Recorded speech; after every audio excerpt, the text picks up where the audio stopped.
Good day, wonderful people. My name is Wandi John Ogochukwu. I warmly welcome you to this empowerment section organized by Casino Property Business Network. Our mission is to create a strategic empowerment opportunity to enable you experience wealth and financial freedom. We've been able to create a pathway to wealth creation for you. The real estate space is so big. The much you know or the much you can acquire from it is absolutely dependent on understanding certain principles of wealth creation, the laws that govern it. You cannot feature in the future, you don't picture. I encourage you to join me in this series as I take you through this exciting journey of understanding land titles and the legal significance in the real estate industry. One of the most important ways of laying claims to land ownership, as well as in any other landed property transactions, is by having the title documents that are relevant and recognized by the various government statutes and laws on such land and landed properties. Now this brings us to real estate law. How much do you know about the laws that governs real estate industry? The real estate law is the area of law that governs the buying, the selling, and the leasing of landed property. It is the law that governs how people acquire a property and what they can do with the property that they have acquired. There are many different aspects of real estate laws. Talk about deeds, talk about titles, talk about purchase, talk about financing, talk about zoning, and even taxes as associated with real estate and even planning, estate planning. Land is essentially for every human activity on earth, as it is the source of all material wealth. In order to regulate the land ownership, use, and development of land and land resources, nations all over the world have instituted ownership systems aimed at consistent balancing of the interests of the governments, the landowners, and the landless class. Land ownership structure in Nigeria has evolved over the years up until 1978, when a single land policy document, otherwise known as the Land Use Act 1978, was enacted. Now this harmonizes and regulates land ownership in the country. Let's go back memory lane. Sometime in the colonial era in Nigeria, there were different land tenure systems for the north and down to the southern part of Nigeria. In the south, the land was deemed to be owned by families, communities, villages, and towns, where individuals exercised control over land. It was by virtue of them belonging to land-owning families and communities. Only land that was excluded from this arrangement was that which had previously been designated public land by the British Crown.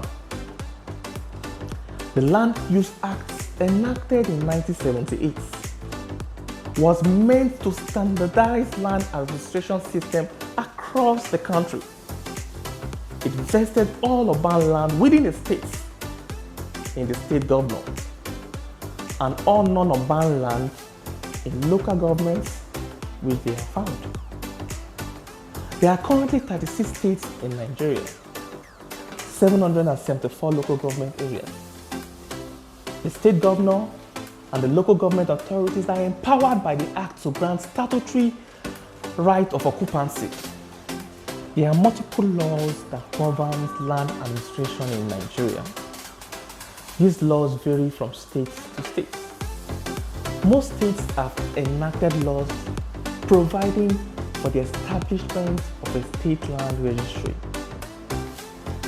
In January 2015, Lagos State Governor Barrister Babatunde Fashola signed an executive order consolidating the state's various laws into a single overriding law piece of legislation.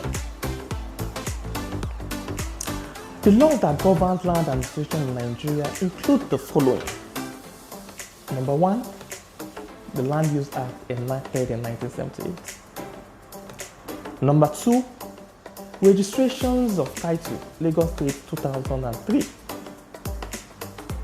Number 3, Land Instrument Registration Law 1925. Number 4, the Registration of Title Law. Number 5, Registered Land Acts 1965. Now this replaces the 1925 law in Lagos State. Number 6, Property and Conveyancing Law 1884. Number 7, the Land Use Charge Law of Lagos State. And then number 8, Urban and Regional Planning Law. Now, having said that, there's a need for us to understand the various land classifications. Generally, lands are classified under 2 categories. Category 1, you have the committed acquisition. Category 2, we have global or general acquisition. Committed acquisition, like the name implies, committed, it simply means the government has a vested interest in a parcel or parcels of land within a particular domain. And in some cases, they may have defined the clear purpose for that land. Social infrastructure, government estates, whatever purpose government deems fit, that will be useful. This brings us to land classification and understanding land titles.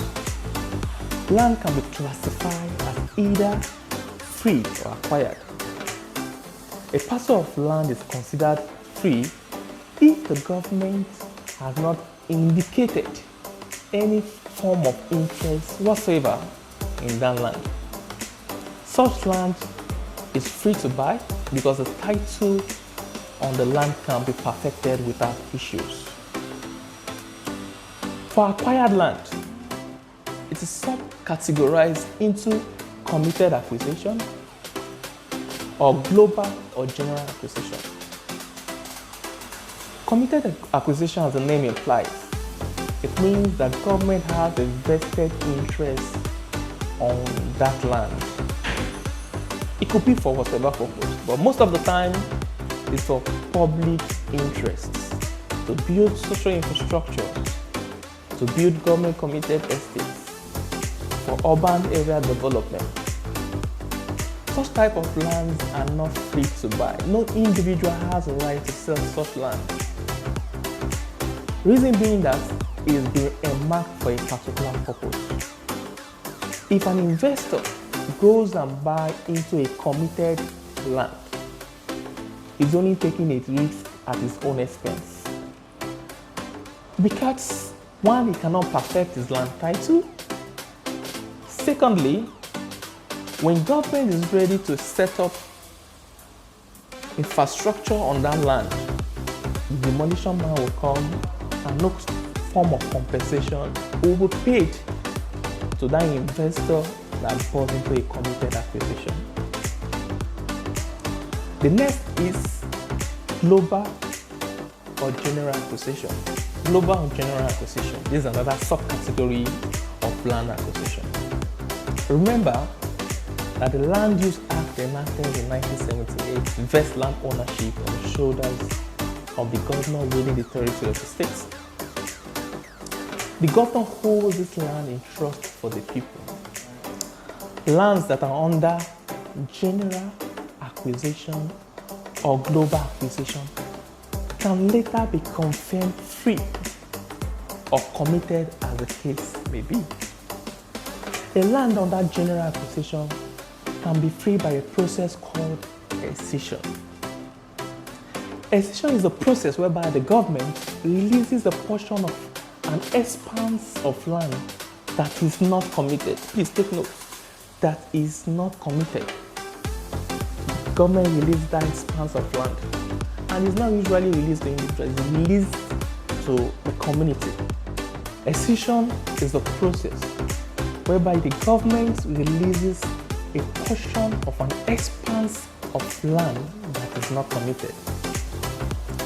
If a parcel of land that was formerly under acquisition becomes excised, it is then considered free and becomes gazetted. Now this brings us to Gazette.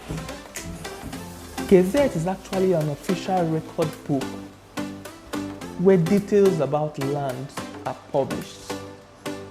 So if you have a land that has been free or that is set free by a process called accession, it is now published in a gazette by government. A second case is when lands under general acquisition can be released. It is if an individual purchased a land that was under acquisition without going through an accession process. Such land can go through a process called ratification, these days called regularization, whereby the individual, even though he has bought into a land under acquisition, can now officially buy the land through government. However, there are processes to it. The land that the individual has acquired needs to meet certain conditions for it to go through the process of regularization. Now, what are those conditions? 1, that property must not be situated in a government committed scheme or estate. 2, the property must be situated within an area that conforms to urban and regional planning regulation and standard of the states. 3, the appropriate setback of the land must be observed.